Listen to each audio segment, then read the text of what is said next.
Hi guys, welcome to Linux YouTube channel. My name is Ram Mishra and I am your online instructor. So what's new in this video? In this video I will tell you how to configure Docker Swarm on Linux. So guys, let's begin the topic. But before start the lab session, we have to understand few points, which is what is Docker Swarm and its use cases. So for the better understand, I have a sample PDF file for you.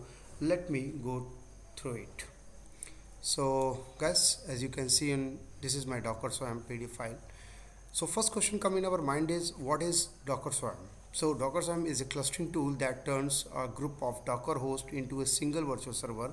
Docker Swarm ensures availability and high performance for your application by distributing it over the number of Docker hosts inside a cluster. So Docker Swarm also allows you to increase the number of container instances for the same application. Clustering is an important feature of container technology for redundancy and high availability. So in short, Docker Swarm is the Docker native solution for deploying cluster of Docker host. You can use it quickly deploy a cluster of Docker host running either on your local machine or on supported cloud platform.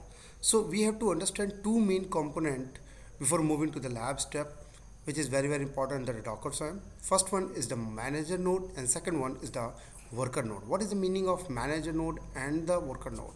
So manager node, that is the primary function of manager node, is to assign tasks to the worker nodes in the swarm, and manager nodes are used to handle the cluster management tasks such as maintaining cluster state, scheduling services and services, swarm module, HTTP API endpoints.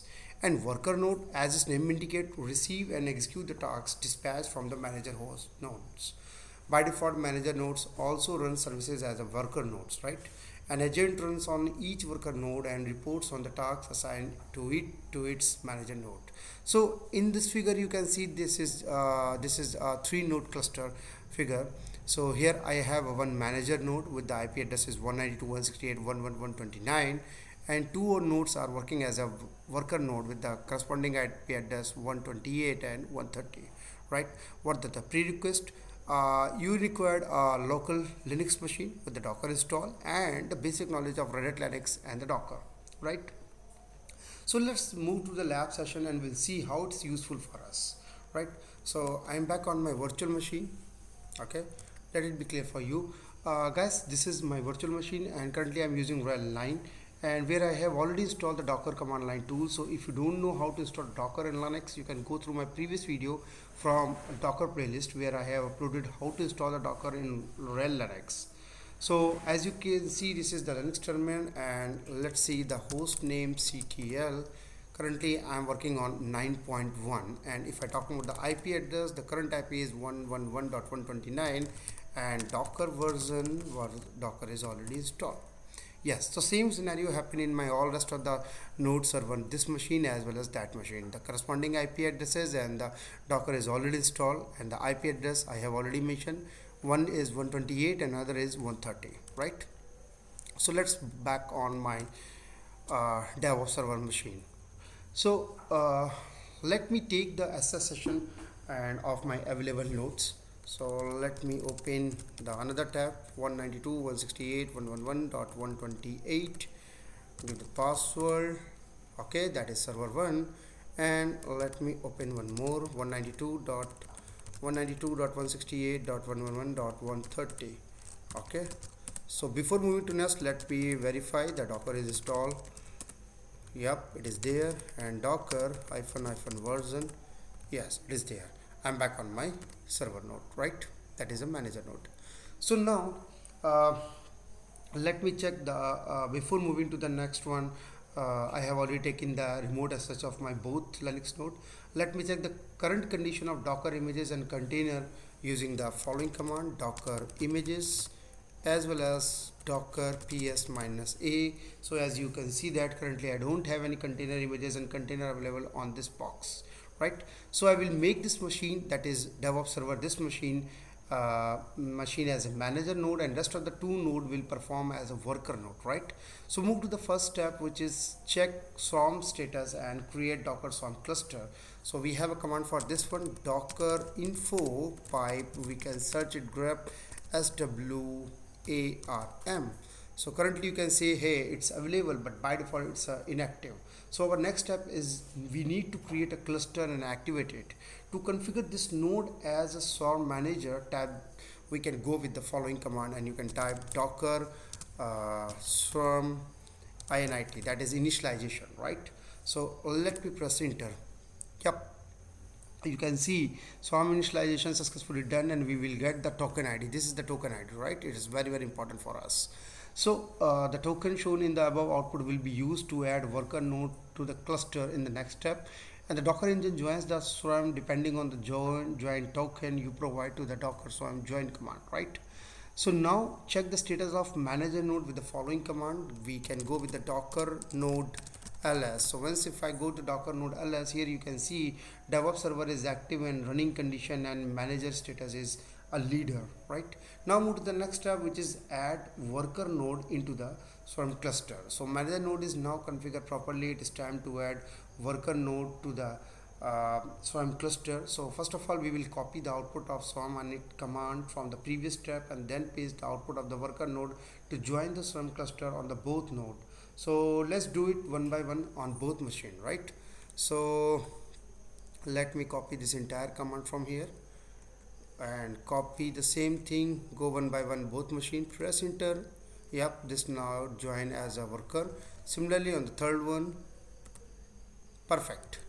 So now this we are on the back on the manager node, and let me run the one more command, node ls. Here it is. So you can see that this output shows that we are dealing with 3 node Docker swarm, and its node, 1 manager and 2 worker, right? Even we can check the role also. So if you want to check the role of particular host like DevOps server or server 1 station 1, the command is docker node inspect, go with one by one DevOps server, and over there we can go with grep.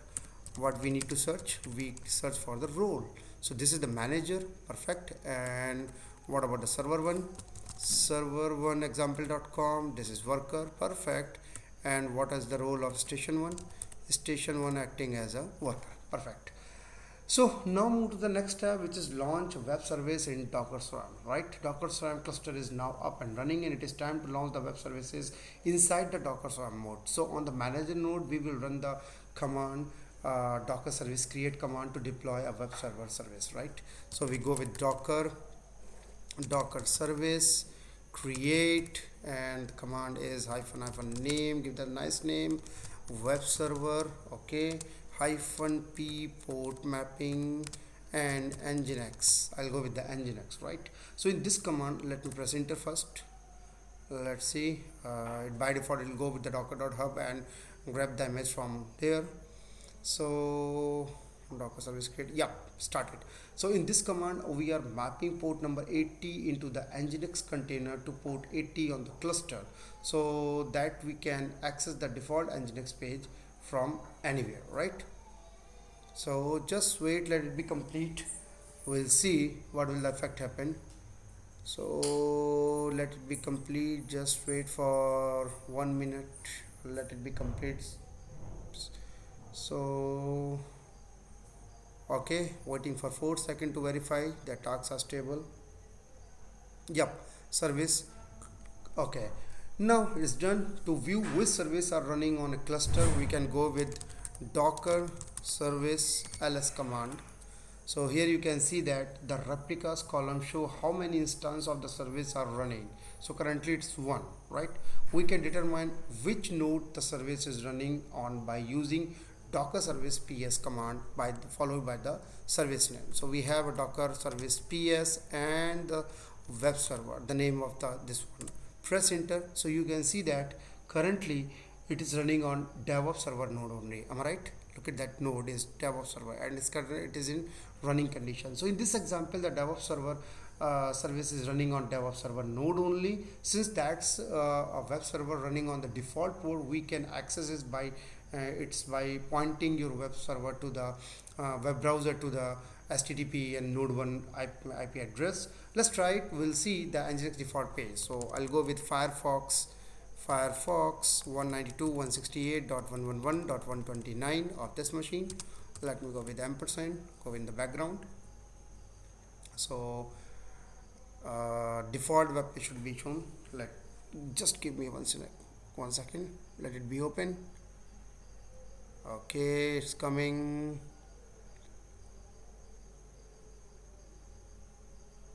Yep, just wait. Here it is. Welcome to Nginx. Perfect. So we can access the default Nginx web page, and with the magic of mesh networking, a service running on the node can be accessed or any other node of the cluster. For example, this Nginx service can also be accessed by point out your browser to the IP address of any node in the cluster, not just that one it is running on, right? So what I'm trying to say is, see, we can also access on 128 also should work perfect, as well as slash port port on the 80 core same, and the IP is 30 also. See, so I can access from 128, 129, 130, anyone. So that is the beauty of this one, right?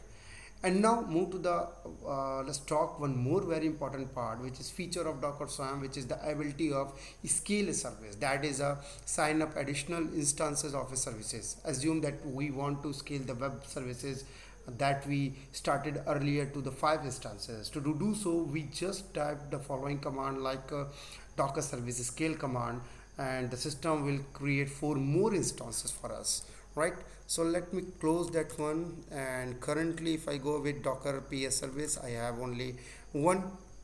So I want to scale up, so I'll go with the Docker service command. Docker service scale web server is equal to how much? I said 5. So once I press enter, look at that, starting and preparing and running, right? 2 out of 5, 3 out of 5, and 5 out of 5, right? So if I go to the Docker service PS command, it will show me on which node the new instances were started, right? So let it be complete first, then I'll show you something. Docker service PS command. So earlier that is only one that is in one node, that is DevOps server, but let it be complete, then I'll show you something. So 2 is going to be preparing. Okay, let it be complete. Running, and 4, 3, 2, 1, done. Okay, now Docker service PS, boom, look at that, DevOps server, server 1, and station 1. Perfect. So this shows that the 2 of 4 new instances were started on DevOps server, as well as we have server 1 and 1 on based on station 1, right? So now move to the final step, which is test Docker Swarm. Docker Swarm also provide high availability for your services. If the web server goes down on the worker node, then the new container will be launched automatically on the managed node, right? To test the high availability, just stop the Docker service on the worker node by running simple systemctl stop docker command or anything. On the manager node, we can run the web server. We can run the web server services status with the following Docker service PS web server command. We will see that the new container is launched on the manager node, right? So let's do it. I'll move to the station 1. Okay, so station 1 is this one. I'll go to stop it, systemctl stop my Docker service, docker dot service service. Okay, now stop. So now if I go to the Docker node ls, my starting command, currently it is active, it will just wait for a certain minute, it should be automatically stopped, or if I go with the PS web services, see that station1.example.com is shut down and web server 4 is up and running condition in DevOps server. So 1, 2, 3, 4, 5 will be always on, and if I go with the Docker node ls, see, it's down, currently it is down, right? So finally we are in the conclusion that how it's easy to set up the Docker Swarm using Docker engine and the new Swarm mode. So you have also seen how to perform a few management tasks on the cluster, but there is still more you can learn. To view the available Docker Swarm command, you can execute the following command, like docker swarm hyphen help, and there's a lots of things you can learn, understand, right? So guys, finally this is the end of this topic, and hopefully you enjoyed and learned new things. Soon I will come up with another new interesting topic. Till then, keep practicing. If you feel something I have missed or you wanted to know more something else, please reach out through my social media links, which is mentioned in the description. If you like this video, please do not forget to like, share and subscribe my channel, and press the bell icon button for the latest update. Thanks for watching. Stay safe and goodbye.